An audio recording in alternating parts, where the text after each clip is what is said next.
여러분 안녕하십니까? 헬로티비 뉴스입니다.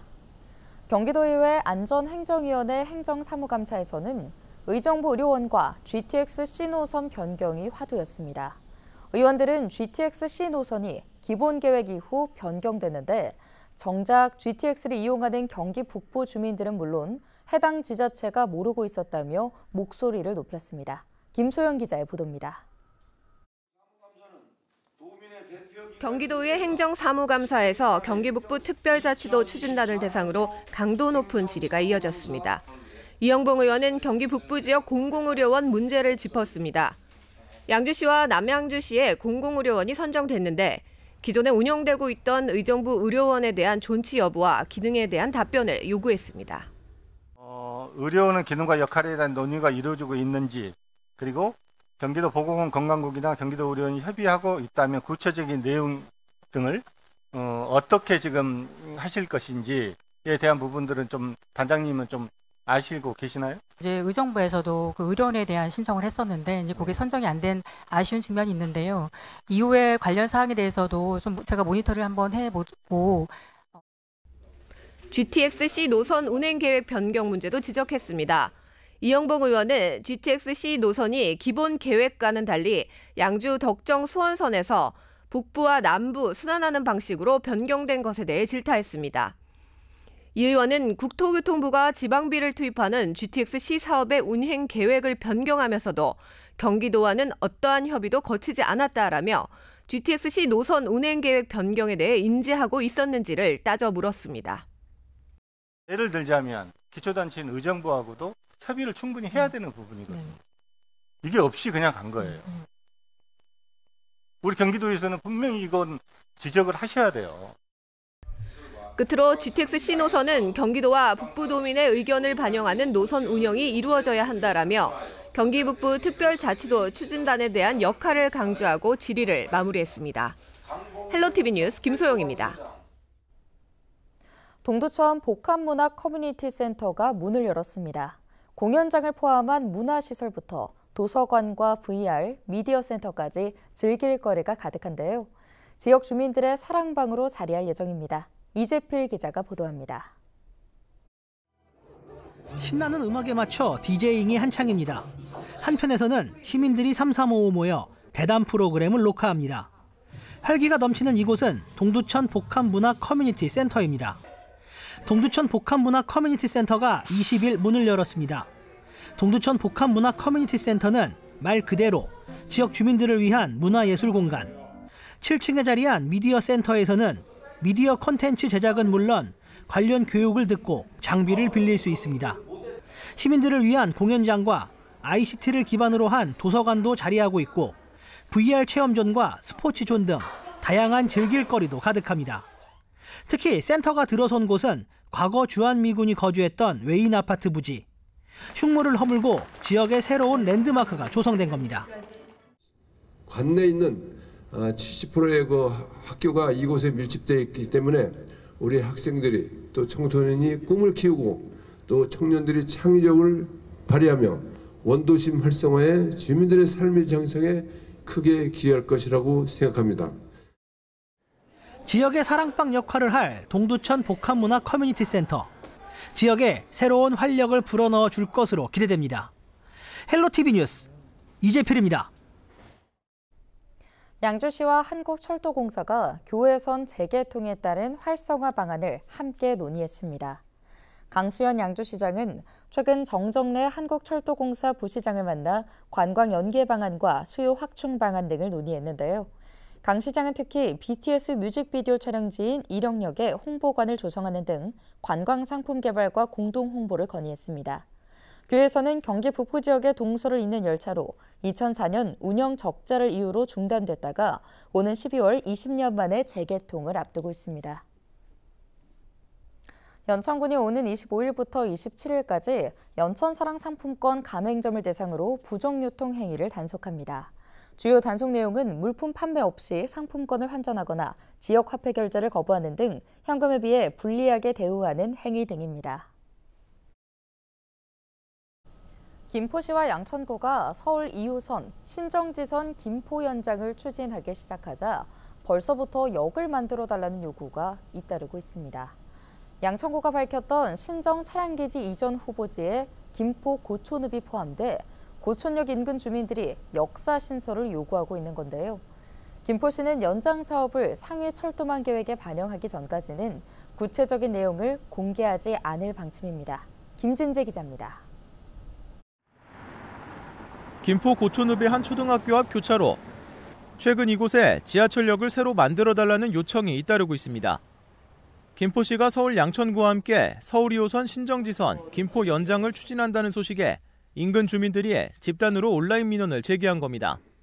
주민들은 보름초등학교 인근에 6,000세대 이상의 대단지 아파트가 몰려있지만 대중교통이 부족해 교통지옥을 겪고 있다고 호소했습니다. 또 인근 고촌역을 이용하려면 20-30분가량 걸어가거나 버스를 타야 하지만 버스 배차 간격이 길어 이용이 어렵다는 입장입니다. 해당 교차로에서 고촌역까지 직선 거리는 약 1.1km로 지난 2020년부터 일대의 대단지 아파트가 들어서기 시작하면서 교통 관련 민원이 꾸준히 이어지고 있습니다. 버스가 이제 한 번 안 오면은 계속 안 오니까 좀 그게 조금 불편해가지고 거의 여기는 캐파섬이라고 하죠. 네, 교통이 너무 불편해가지고. 여기 살다가 이쪽 가니까 너무 힘들다. 고촌역 가기가. 그 버스가 그렇다고 뭐 톡버스도 또 이렇게 힘들고. 김포시는 서울 2호선 신정지선을 김포로 연장하기 위해 사전 타당성 조사 용역을 실시 중으로 지난 19일에는 용역 중간보고회를 열었습니다. 김포시는 이번 용역을 통해 최적의 연장 노선안과 신정 차량기지 이전 부지, 경제성 등을 분석하고 있습니다. 김포시는 용역 결과를 바탕으로 올해 말 제5차 대도시권 광역교통시행계획 신규 사업 제안에 나선다는 계획인데 사업성 확보 여부 등 구체적인 용역 결과는 공개하지 않기로 결정했습니다. 다만 당초 양천구가 발표한 신정 차량기지 이전 후보지에 김포 고촌읍 신공리가 포함된 데다 앞서 김포시 역시 김포 골드라인이나 5호선 연장안과 연계해 노선안을 마련할 계획이라고 밝히면서 고촌역 일대에 2호선 역사가 생길 수 있다는 전망이 나오고 있는 상황. 사업이 본격 추진되기 전부터 역사 신설 민원이 잇따르고 있지만 아직까지 연장 사업의 경제성조차 검증되지 않은 만큼 사업이 실제로 추진될 수 있을지는 불투명한 실정입니다. 헬로티비 뉴스 김진재입니다. 요즘 단풍을 즐기러 산을 찾는 사람들이 많은데요. 산불의 원인 중 사람들의 실수로 시작된 불이 절반에 달합니다. 이나라 기자입니다. 지난 3월 경기도 안성시의 한 야산에서 연기가 피어오릅니다. 이 불로 4헥타르가 넘는 산림이 탔는데 화재 원인은 누군가 무심코 버린 담배꽁초. 10여 년간 담배꽁초 때문에 수많은 산불이 났지만 여전히 산에서 담배를 피우는 사람들이 있습니다. 저는 지금 변산반도 국립공원에 나와 있는데요. 공원 내 주차장에서는 담배꽁초를 쉽게 찾아볼 수 있습니다. 산림청에 따르면 최근 5년간 평균 600건가량의 산불이 났고 그중 담뱃불과 입산자 실수로 불이 시작된 경우가 47%에 달합니다. 특히 올해 발생한 산불 230건으로 산림 95헥타르가 피해를 입었는데 화재 원인 대부분이 사람들의 부주인 것으로 나타났습니다.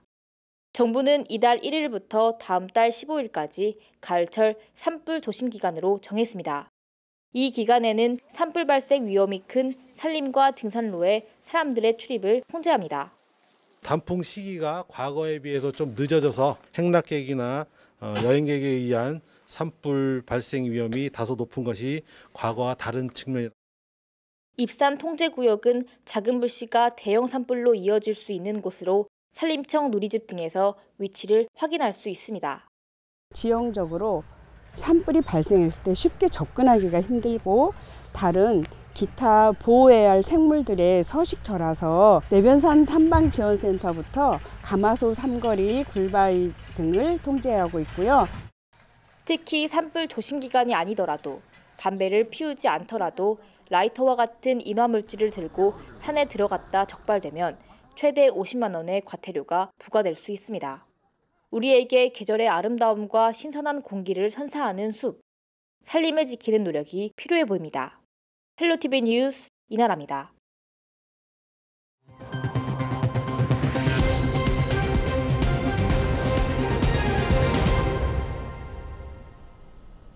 정부가 부동산 시세의 90% 수준까지 매년 인상하기로 한 기존 부동산 공시가격 산정 계획을 폐지하고 부동산 시세 변동만 반영하기로 했습니다. 국토교통부는 19일 국무회의에 이 같은 내용을 보고했는데요.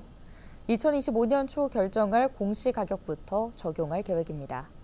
2025년 공시가격 시세 반영률은 올해와 동일하게 현실화 계획 수립 이전인 2020년 수준으로 동결하는데요. 국토부는 시장 가치와 유사한 수준에서 변동될 것이라고 전망했습니다. 국토부는 기존 현실화 계획을 유지할 경우 2024년 대비 2025년 공시가격이 급격히 상승해 부동산 보유세 부담 증가와 복지 수혜 축소 등 부작용이 재현될 것이라 우려한 바 있습니다. 경기도가 1년 넘게 1,000만 원 이상의 지방세 등을 내지 않은 고액 상습 체납자 명단을 공개합니다. 공개된 체납자는 모두 3,126명이며 체납액은 2,029억 원입니다. 체납액 구간별로는 1,000만 원 이상 3,000만 원 미만 체납자가 전체의 60.4%인 1,889명으로 나타났고 1억 원 이상 체납자는 322명으로 10.3%에 달했습니다.